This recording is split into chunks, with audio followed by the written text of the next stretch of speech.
নমস্কার বন্ধুরা, তোমরা সবাই কেমন আছো? আশা করি সবাই খুবই ভালো আছো। এখানে আমি 500 কাতলা মাছ নিয়েছি। কাতলা মাছের কারি করব।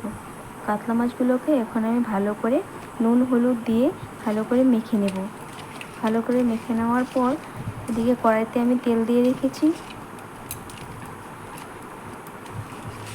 খুব সুন্দরভাবে নুন হলুদগুলো মাছের গায়ে লাগিয়ে নিচ্ছি।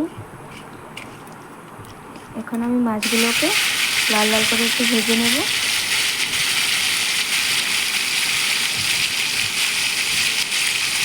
অন্যদিকে আমি মাছটা করার জন্য মশলাটাও রেডি করে নেব। মাছের মশলাটা আমি টমেটো, দুটো পেঁয়াজ, লঙ্কা আর জিরে গুঁড়ো দিয়ে মশলাটা করে নেব। এদিকে মাছগুলো ভাজা হতে থাকো।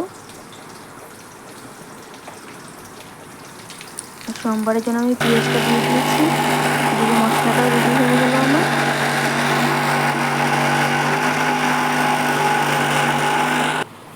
মশলাটাকে এখন ভালো করে নুন হলুদ দিয়ে ভালো করে কষিয়ে নেব। মশলাটাকে ভালো করে কষিয়ে নেওয়ার পর মশলার গায়ে তেল গরম জল করে রেখে দিয়েছি। গরম জল করে রেখে দিয়েছি। গরম জলটা দিয়ে দেবো। মাছের ঝোলে বা যে কোনো গরম জল দিলে তরকারির টেস্টটা আর একটু বেশি ভালো হয়। গরম জল দিয়ে ঝোলটা জাল হয়ে ঝোলটা মাছগুলো জাল দিলাম। মাছগুলো দিয়ে দিয়েছি। আমার মাছের কারি রেডি। আমার মাছ রেডি। কার কার এভাবে খেতে ভালো লাগে অবশ্যই কমেন্টে জানাবেন।